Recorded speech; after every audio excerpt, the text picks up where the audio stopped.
간단한 것 같지만 의외로 대답하기 어려운 질문부터 시작하겠습니다. 의식이란 무엇일까요? 보통 의식이라고 하면 지각, 인식, 주관성, 또는 경험 등 다양하게 정의됩니다. 그러나 이러한 개념들은 의식의 동의어일 뿐 정의는 아닙니다.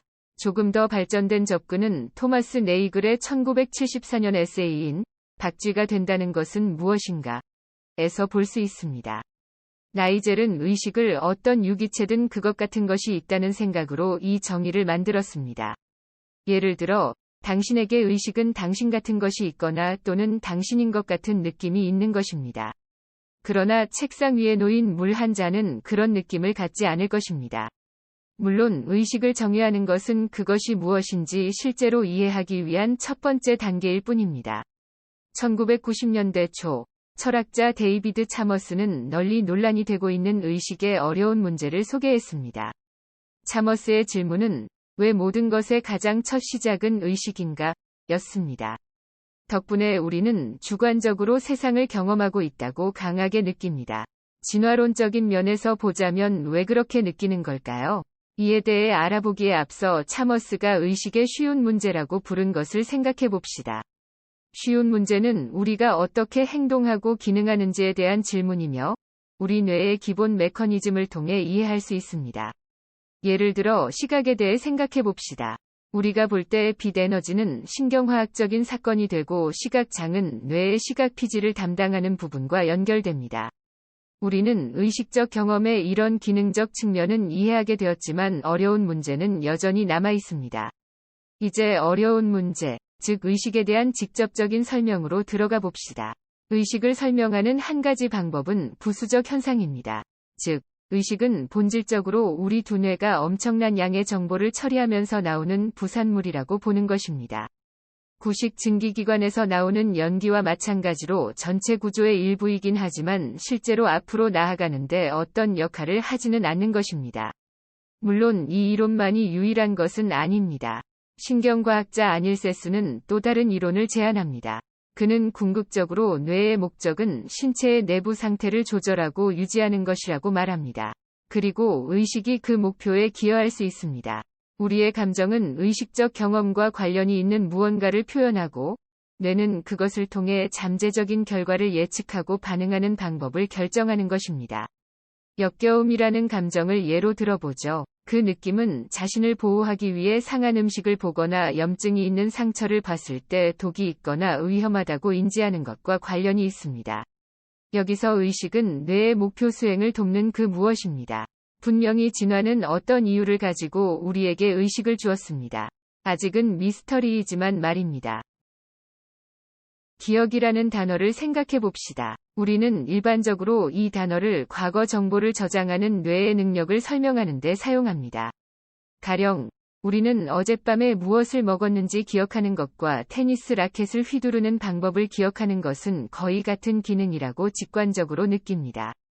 그러나 신경학적으로 이 두 가지 형태의 기억은 완전히 별개의 과정입니다.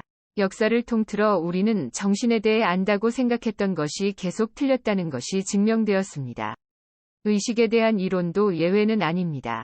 예를 들어, 한때 많은 사람들은 의식이 우리의 언어 능력과 불가분의 관계에 있다고 생각했습니다. 그러나 사실은 그렇지 않습니다. 모든 인간은 동일한 생물학적 요소로 구성되어 있기 때문에 언어 능력과 상관없이 모두에게 의식이 있다고 여기는 것이 합리적입니다. 그렇다면 초파리에게도 의식이 있다는 것을 확신할 수 있을까요? 과학자들은 이 점에 대해서는 의견 차이를 보입니다. 신경과학자 아닐세스는 최소한 모든 포유동물이 의식적 경험을 갖고 있다는 사실은 논란의 여지가 없다고 생각합니다. 우리는 그들과 동일한 신경해부 및 신경생리적 구성을 공유합니다. 그런 면에서 언어는 인간의 의식적 경험의 큰 구성 요소일 수 있지만 의식의 필수적 요소는 아닙니다. 생물학적으로 우리와 매우 다른 동물에 대해 이야기할 때는 상황이 좀 더 모호해집니다.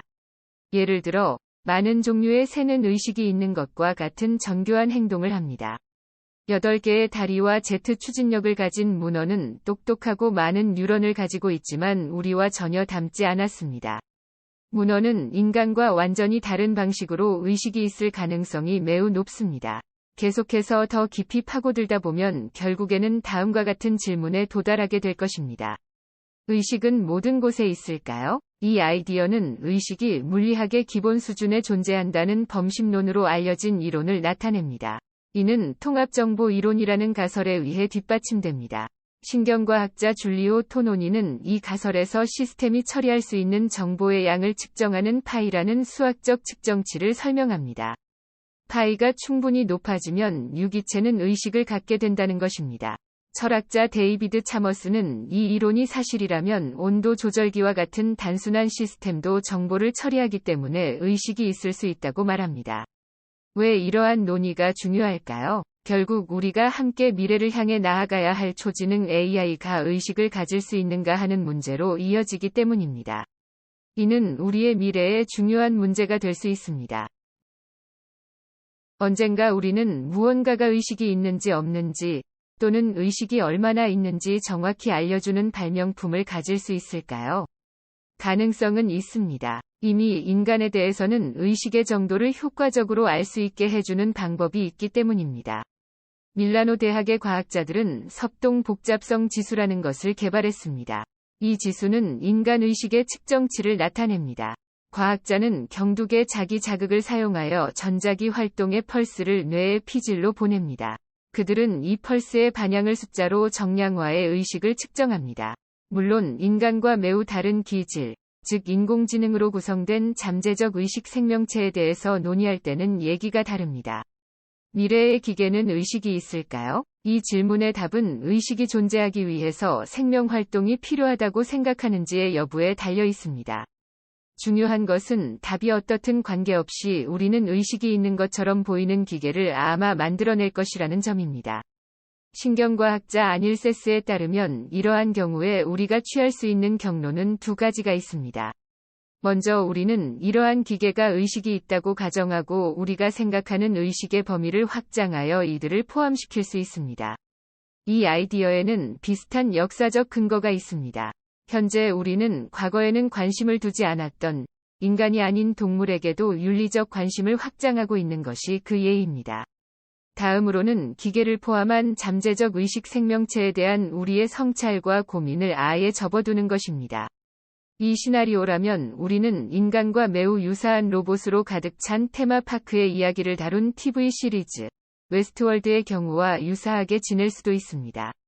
인간은 그저 재미로 로봇들을 죽이거나 강간하기 위해 그 테마파크를 방문하는 것이죠. 또 다른 신경과학자 샘 해리스가 생각하는 최악의 시나리오는 인류가 초지능적이고 지속적으로 업그레이드를 하면서도 의식은 없는 AI를 만들 수 있다는 것입니다. 무의식적인 기계 자체는 악의적일 수 없지만 인류가 어떤 목표를 부여하든 완수하기 때문에 궁극적으로 세상을 파괴할 수도 있는 것입니다. 물론 인간으로서 우리는 존재 편향이 있습니다. 즉, 우리는 인간이 계속 존재하는 것이 좋은 것이라고 가정합니다. 그러나 철학자 토마스 매칭거는 인류의 멸망이 그렇게 나쁜 것이 아닐 수도 있다고 주장합니다. 일반적인 인간에게 삶은 보통 큰 고통을 수반하기 때문에 존재하지 않는다면 고통받지도 않을 거라는 점에서 말입니다. 요점은 우리가 이 세상에 오래 머물고 싶다면 AI를 프로그래밍하는데 매우 주의해야 한다는 것입니다. AI는 우리의 기술적 목표와 함께 윤리적인 고민도 함께 고려되어 개발되어야 합니다. 당신이 생각에 잠겨 있는 시간은 하루 중 몇 퍼센트 정도입니까? 5%, 아니면 10%인가요?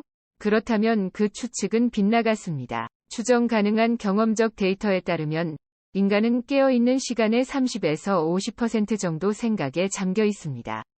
게다가 잠자는 동안 꿈꾸는 시간까지 고려하면 그 비중은 훨씬 커집니다. 결국 우리는 일생의 3분의 2 정도는 의식을 통제하지 못하고 있는 것입니다. 우리는 자신의 마음을 포함해 스스로를 통제하고 있다고 생각하지만 신경과학적 지식은 이 생각을 산산조각내고 환상에 불과하다는 사실을 알려줍니다.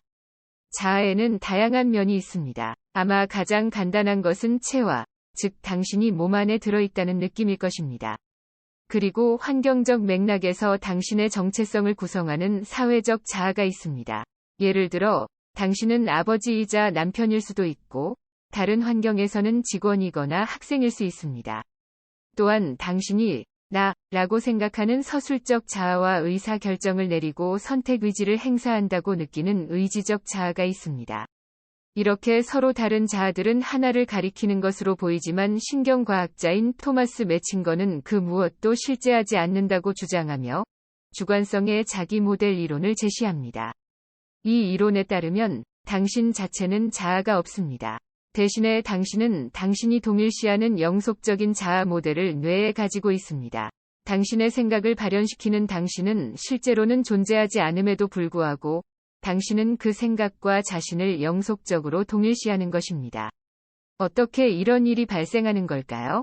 매칭거에 따르면 그가 DMN 플러스 네트워크라고 부르는 뇌의 시스템 때문입니다. DMN 플러스 네트워크는 우리 뇌가 어느 것에도 집중하지 않을 때 작용하는 부분입니다.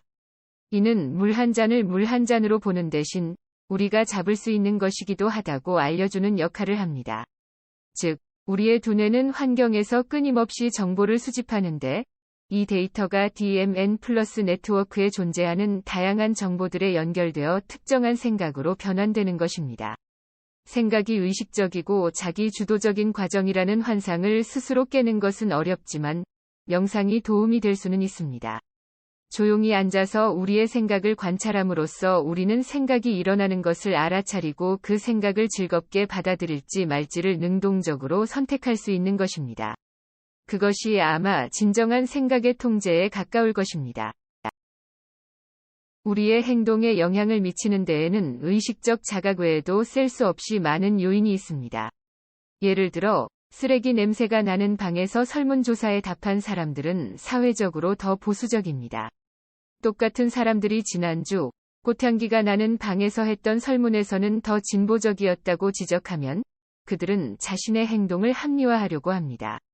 가령 최근에 자신의 견해를 바꾼 정치적 사건이 있었다는 식으로 말입니다. 그러나 실제로 그들은 단순히 환경의 감각 신호에 영향을 받은 것입니다. 우리가 환경이 주는 신호에 매우 민감하다는 사실은 흥미로운 질문을 제기합니다. 인간에게는 실제로 자유의지가 있는 걸까요? 행동생물학자인 로버트 사폴스키가 우리에게 왜 특정 행동이 일어나는가? 라고 묻는다면 우리는 더욱 대답하기 어려운 상황에 놓입니다. 우리의 행동에 영향을 미치는 것은 단순히 환경에 대한 감각 신호뿐 아니라 환경에 대한 민감도를 높이거나 낮추는 호르몬 수치도 포함되기 때문입니다. 이러한 호르몬 수치는 하루 전이나 한 달 전 또는 몇 년 전에 발생했던 사건에 영향을 받습니다. 이러한 사실을 깊이 파고 들어가서 신경생물학적으로 생각해보면 자유의지의 개념을 믿을 수 없다는 것이 분명해 보입니다. 예를 들어 텍사스 총기 난사 사건의 살인마 찰스 휘트먼을 생각해봅시다. 휘트먼의 사망 후 부검 결과 그의 뇌시상하부에는 종양이 있었고 이 종양이 편도체를 압박하고 있었던 것으로 나타났습니다. 즉, 휘트먼의 살인 충동은 악행에 대한 뿌리 깊은 욕망이 아니라 종양에 의한 것이었을 수도 있는 것입니다. 이와 같이 명백한 경우에 우리는 한 사람을 생명활동의 희생자로 보려고 합니다. 그런데 실제로 우리 모두가 그러한 뇌활동과 생명활동의 산물입니다. 단지 그처럼 명백하지 않을 뿐이지요. 자유의지가 없다는 것은 사법정의 개념에 큰 영향을 미칩니다. 인간으로서 우리는 보복에 대한 충동이 있습니다. 즉, 우리는 폭력을 저지르는 사람들을 처벌하고 싶어 합니다. 그러나 잘못된 충동은 극복해내야 한다는 시각에서 본다면 다소 얘기가 달라집니다. 생물학적 개념을 도입하면 사람들을 감옥에 가두는 대신 뉴런에 대한 신경생물학적 조작을 통해 그 사람의 행동을 좋은 쪽으로 유도할 수 있을 것입니다. 아마 언젠가는 이것이 표준이 될 것입니다. 미국이 인종차별의 잔혹한 역사를 가지고 있다는 것은 명백한 사실입니다. 오늘날에도 미국 사회에는 인종차별이 존재하며 여전히 백인은 흑인에 비해 사회적, 경제적 이점을 갖고 있다는 점을 부인할 수 없을 것입니다. 이를 해결하기 위해서는 인종차별 문제를 양지에서 논의하고 정직과 선의에 기반해서 다음과 같은 문제에 대해 토론할 수 있는 분위기가 중요합니다.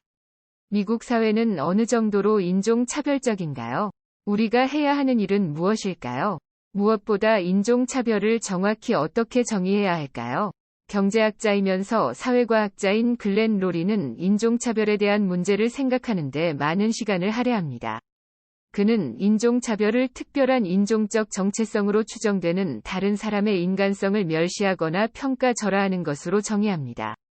이 정의에 따른다면 자신에게 흑인 친구가 있다는 것이 인종차별주의자가 아니라는 증명은 아닙니다. 로리가 지적했듯이 때로 흑인 친구를 가진다는 것이 인종차별에 대한 자신의 정치적 입장을 속이는 도구로 사용되기 때문입니다. 물론 그렇다고 해서 흑인 친구를 가진 이들이 모두 인종차별주의자라는 말은 아닙니다. 다만 사회과학 연구에 따르면 흑인이든 백인이든 거의 모든 사람이 자신이 속한 인종그룹의 사람들에게 무의식적으로 우호적인 편견을 갖고 있습니다. 이러한 편견은 어디에서 오는 것일까요? 이는 구조적 인종차별의 결과입니다. 로리는 이것을 통해 흑인이 사회적으로나 경제적으로 불리한 상황에 놓이게 되는 현상을 설명합니다. 예를 들어, 흑인은 미국 인구의 약 12%를 구성하지만 미국 전체 수감 인구의 40%, 또 경찰에 의해 살해된 사람들의 25%를 차지합니다. 즉 10% 남짓한 인원이 사법적으로 부정적인 비중을 많이 차지하고 있는 것입니다. 이는 미국의 사법제도가 흑인에게 불리하다는 것을 보여줍니다. 그러나 로리는 구조적 인종차별이 모든 인종차별을 설명하기에는 부족하다는 것을 발견했습니다. 그 이유는 이 이론이 흑인의 주체의식을 부정하기 때문입니다. 즉, 이 이론은 사회가 흑인들에게 오로지 막다른 길만 제공하며 백인들이 우호적인 결과를 줄 때까지 흑인들은 그저 기다릴 수밖에 없다는 것을 암시합니다. 이러한 관점은 인종차별에 대한 충분한 설명이 될 수 없습니다. 체코 작가이자 혁명가인 바칠라프 하벨은 자신의 에세이 힘없는 자들의 힘에서 소비에트 시대의 고향을 배경으로 한 우화를 언급했습니다. 천과물 상인이 가게의 창문에 전 세계의 노동자들이여 단결하라 라고 적힌 팻말을 붙입니다. 이는 공산당 선언으로 유명한 말입니다. 천과물 상인은 실제로 표지판의 내용을 지지하지 않지만 공산당국의 방해 없이 일상생활을 하기 위해 어쨌든 창문에 붙이는 것입니다. 그러자 다른 사람들도 같은 이유로 비슷한 행동을 하기 시작합니다. 결국 공동체는 이에 대한 충성의 신호로 가득 차게 되어 저항은 생각도 할 수 없게 됩니다. 하벨의 비유는 사람들이 권위주의에 대항하여 공개적으로 입장을 표명하는 것이 얼마나 중요한지를 보여줍니다. 이것은 폭정에 저항하는 한 가지 구성 요소입니다. 당신이 민주주의 국가에 살고 있다면 당신의 자유가 위협받을 수 있는 가능성을 달가워하지 않을 것입니다. 그러나 역사는 우리가 경고 신호를 계속 무시한다면 민주주의는 우리도 모르게 사라질 수 있다는 것을 가르쳐 줍니다. 예를 들어 1933년 독일의 한 유대인 신문의 사설은 아돌프 히틀러가 독일인 유대인의 권리를 박탈하거나 게토에 강제로 보내거나 조직적으로 살해할 가능성은 없다고 주장했습니다. 그러나 우리는 그 일이 실제로 일어났다는 것을 알고 있습니다. 오늘날 미국에서 권위주의에 대한 경고는 광적으로 비난을 받고 있습니다. 권위주의적이라는 단어가 권력을 극적으로 장악하는 슈퍼 악당의 이미지를 떠올리게 하기 때문입니다. 그러나 폭군은 이처럼 슈퍼 악당의 모습으로 나타나지 않습니다. 오히려 일반적인 방법으로 선출됩니다. 이미 러시아와 같은 국가에서는 이런 일이 발생했습니다. 1990년 러시아 국민은 자신이 생애 마지막으로 볼 수 있는 자유롭고 공정한 선거에 참여하고 있다는 사실을 몰랐을 것입니다. 그러나 블라디미르 푸틴이 집권한 후 그는 공론장을 거짓말로 채우기 시작했습니다.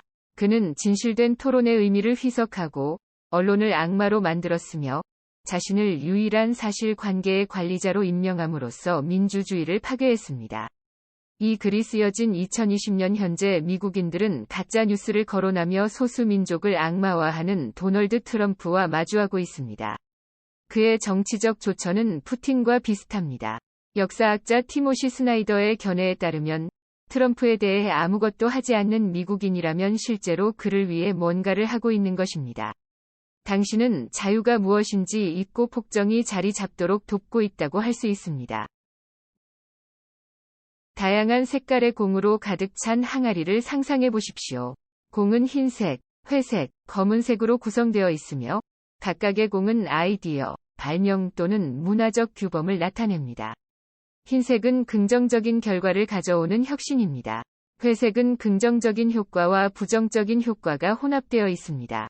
그리고 검은색은 해롭고 나쁜 결과로 인해 문명을 파괴할 수도 있습니다. 이 개념은 철학자 닉 보스트롬이 공식화한 발명의 항아리입니다. 역사를 통틀어 우리는 발명의 항아리에서 많은 공을 꺼냈고 앞으로도 계속 그렇게 할 것입니다. 지금까지 우리는 운이 좋았습니다. 우리가 뽑은 모든 공은 흰색 또는 회색이었습니다. 그러나 확률적으로 보면 항아리에 검은 공이 몇 개 있어야 하고 그중 하나를 뽑는 것은 시간 문제일 뿐입니다. 그렇다면 우리가 검은색 공을 뽑았을 때는 어떤 일이 일어날까요? 역사적으로 우리가 검은 공을 꺼낼 수도 있었던 시기는 과학자들이 원자를 쪼개어 폭탄을 만드는 방법을 발견한 20세기였습니다. 우리에게 다행스러웠던 것은 원자를 분할하는 것은 매우 어려운 일이어서 정부 수준에서의 자금 조달로나 가능한 일이었다는 것입니다. 만약 모래를 전자레인지에 돌리는 것만으로 핵폭탄을 만들 수 있었다면 어떻게 되었을까요? 이와 같은 쉬운 핵무기는 문명의 종말을 의미할 수 있습니다. 보스트롬에 따르면 우리가 결국 검은 공을 꺼냈을 때 취할 수 있는 조치는 몇 가지 정도입니다. 바로 극도로 효율적인 예방 정책이나 세계 정부, 즉 글로벌 거버넌스가 그것입니다. 예방 정책은 보스트롬이 턴키 전체주의라고 부르는 것을 수반하게 될 것입니다. 이것은 모든 사람들이 일종의 목걸이와 같은 자유 태그를 달고 주어진 시간에 하는 모든 사람들의 행동을 지속적으로 감시하고 보고하는 것을 의미합니다. 이 시나리오는 디스토피아적으로 들리지만 개인이 파괴적인 기술에 쉽게 접근할 수 있는 조건에서는 문명의 안정성을 보장하는 유일한 방법이 될 수 있습니다. 이것의 유일한 대안은 어디에서나 누구에게나 모두 적용되는 법을 가진 효과적인 세계 정부일 것입니다. 우리의 실존적 위협을 진지하게 받아들이고 기술의 발전이 잘못 이끌 수 있는 무수한 경우를 고려하는 것은 필수적 행동입니다. 집이 타는 일은 없을 거라고 확신하면서도 만일을 대비하여 소화기를 마련해 두는 것이 현명하듯이 말입니다. 당신이 배우자나 형제 또는 친구를 볼 때 실제로 당신이 보고 있는 것은 엄청난 양의 수화기라는 것을 알고 있나요? 사실 당신이 다른 사람을 볼 때 당신은 물리적 입자의 집합체를 보고 있는 것이기 때문에 그렇습니다. 또 그 물리적 입자는 업 쿼크, 다운 쿼크, 전자로 이루어져 있지요. 이러한 입자들은 수학적 속성으로 구성됩니다. 예를 들어 전자는 -1, 2분의 1 등의 속성을 가집니다. 각 속성은 전하, 스핀 및 전자수와 같은 이름을 가지고 있지만 이는 기본 수학을 설명하는 데 익숙해지기 위한 언어일 뿐입니다. 과학적 해석은 때로 매우 반직관적입니다. 그러나 결국 과학의 목표는 우리와는 독립적으로 존재하는 현실의 속성을 결정하는 것입니다. 모든 것이 수학이라는 생각이 이상하다는 생각이 든다면 우주라는 개념이 얼마나 잘못된 것인지를 한번 들어보세요. 보통 대부분의 사람들은 존재하는 모든 것을 설명하기 위해 우주라는 용어를 사용합니다. 그러나 우주학자들은 우리가 볼 가능성이 있는 모든 것을 압축하는 특정 구형 공간 영역을 설명하는데 우주라는 용어를 사용합니다. 이 정의는 우리 외에 다른 우주가 존재하는 것을 허용하는 개념입니다. 광대한 우주는 팽창 물질 덕분에 가능합니다. 팽창 물질이란 극도로 빠른 속도로 부피가 팽창하고 확장되는 입자를 말합니다. 이 팽창 물질이 바로 빅뱅을 일으킨 것이라고 추정되고 있습니다. 팽창은 무한한 우주를 예측합니다. 그리고 팽창된 우주에서는 가능한 모든 것이 존재해야 하고 발생하는 일은 무한 번 발생했어야 합니다. 즉, 당신이 충분히 멀리 여행을 떠났다면 지구와 똑같아 보이는 행성에 도착했을 것입니다. 그곳에서 당신은 사소한 변화 하나 차이로 정확히 똑같은 일을 하고 있을 수도 있습니다. 예를 들면 당신은 그곳에서 영어 대신에 헝가리어로 말을 하거나 글을 읽을 수도 있겠지요. 팽창은 무한한 공간을 창조할 뿐 아니라 무한한 영역을 무한하게 포함할 수도 있습니다. 이것은 우리가 물리의 기본 법칙이라고 생각하는 것이 실제로는 그렇지 않을 수도 있다는 것을 암시합니다. 따라서 이곳에서처럼 6개 종류의 쿼크가 아니라 10개 종류의 쿼크가 있는 우주의 영역도 있을 수 있습니다.